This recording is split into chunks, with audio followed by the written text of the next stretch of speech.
What's good, YouTube? You know who it is. It's your boy Byron, aka the Mow-Town Hustler, aka the Grass Assassin, coming at you with another video. It's we're in the last week of September, and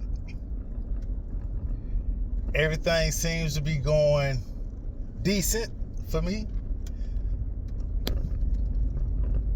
I've been picking up a lot of new customers, and a few of my customers, they decided to move. So I lost a few and picked up a few.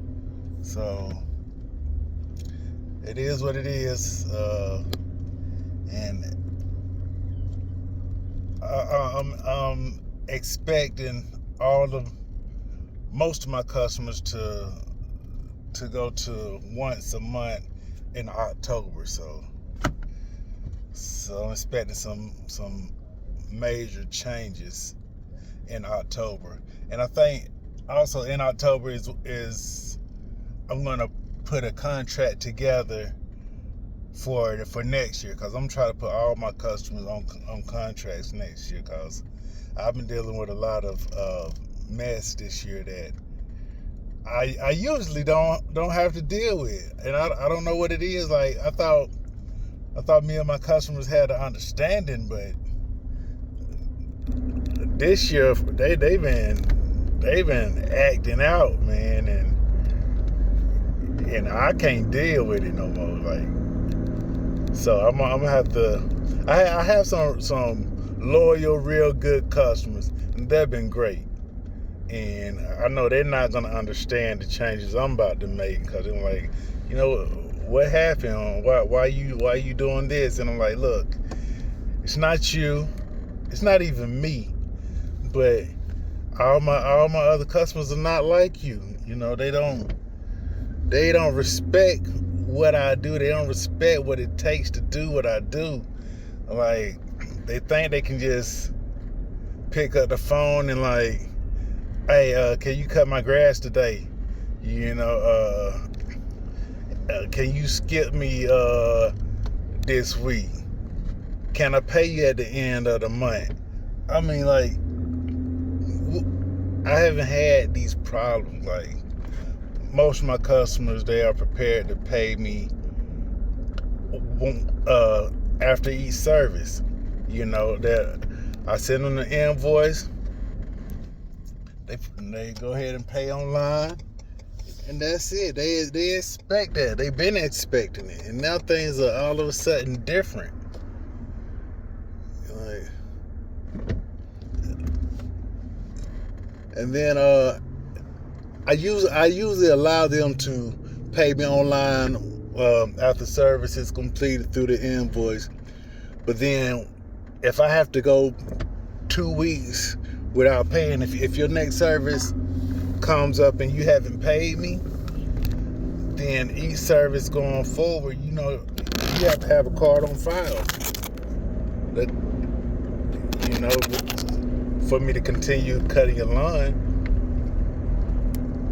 If I have to go a month and you ain't paid me, you're gonna have to prepay your service.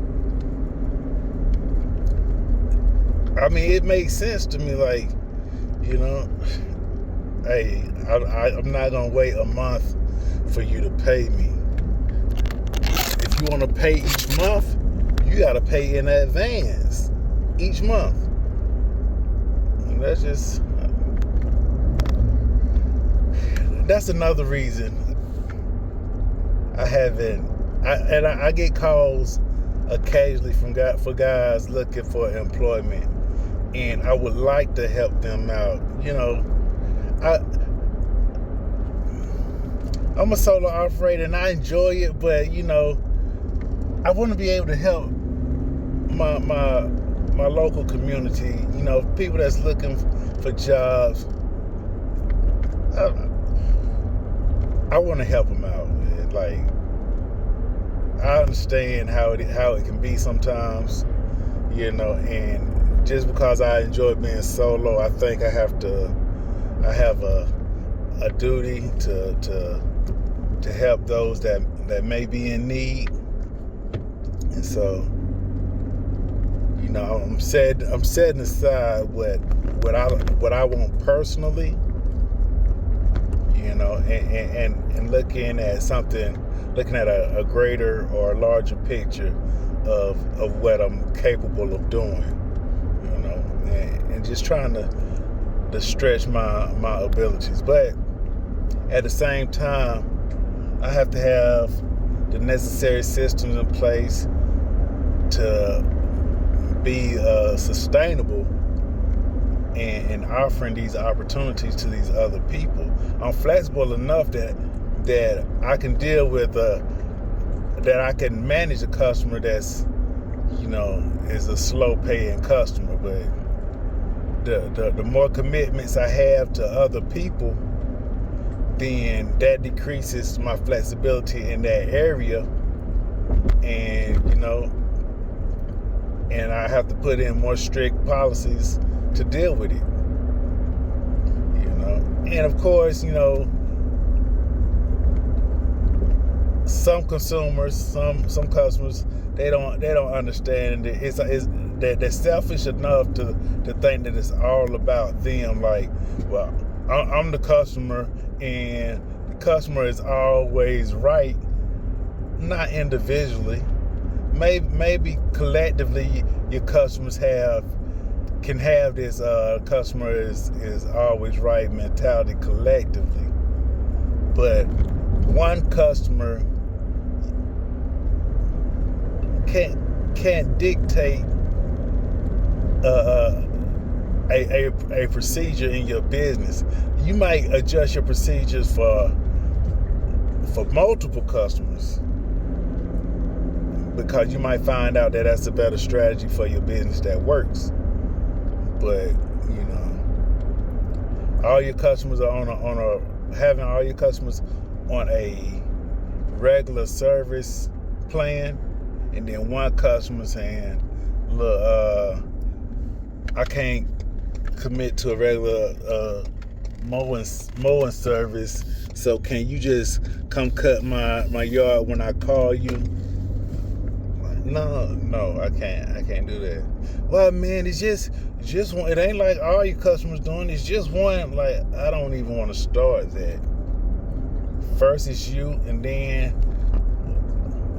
you tell your neighbor how your lawn care is set up, and now your neighbor wants to just pick up the phone and call me and counsel and call and counsel. No.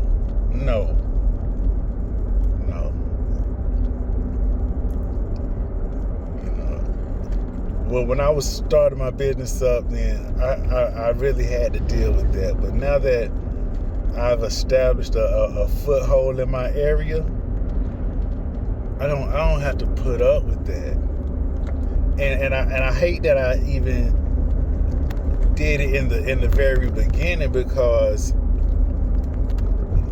now all the new guys that come into this business wanting to establish themselves, they're going to feel like they got to put up with that, and it gives the customer the mindset or the idea that lawn care guys do this, and it's hard to convince newcomers not to operate a certain type of way when they see how well you're doing, and they know that you had to go through the same processes to establish your business, which you didn't have to go through. It's just you didn't have anybody in the business telling you that not to do it. So and I also think that that's where the lowballing comes in at it as well. Like, you think you got to offer low prices to get customers. You don't. Your low prices is going to get you bad customers, very, very bad customers. They want everything for a little bit of nothing, and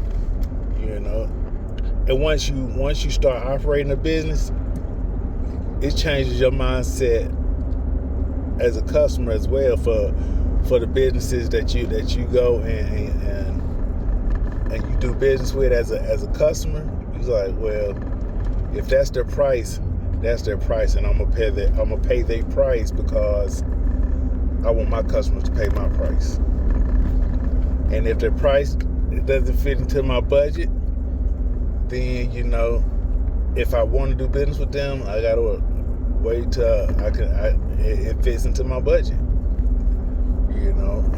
Or I might have to pursue some other options, but it stops you from haggling price with service-based businesses. Like, yeah, you can find somebody cheaper. You can always find somebody cheaper, but you're gonna sacrifice somewhere. And at the end result, finding somebody cheaper usually end up costing you more money than paying the price of the guy that gonna get the work done right. So I want to say it is frustrating, but it's not really frustrating when you know how to handle it. It's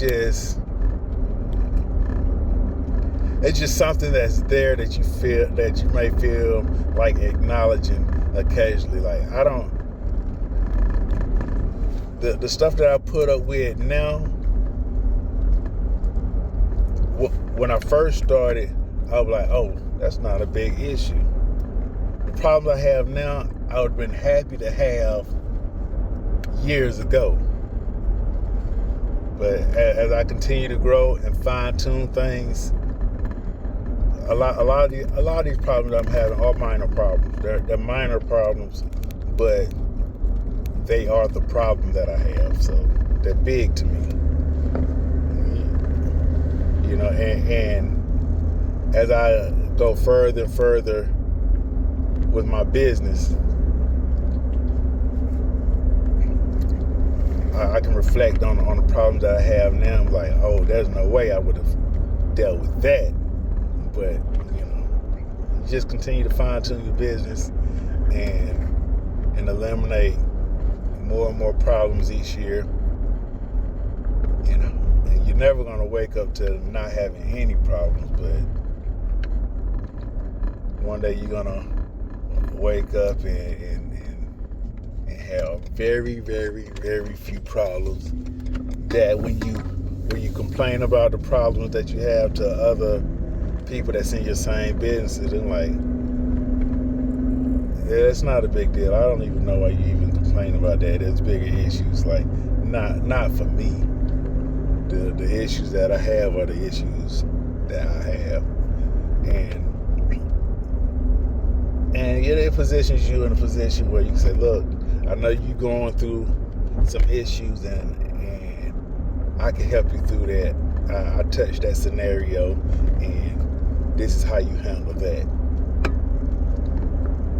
And of course, they're gonna be like I was, like, no, I can't do that. My business is gonna fall apart if I do that to my customers. Your business is not gonna fall apart.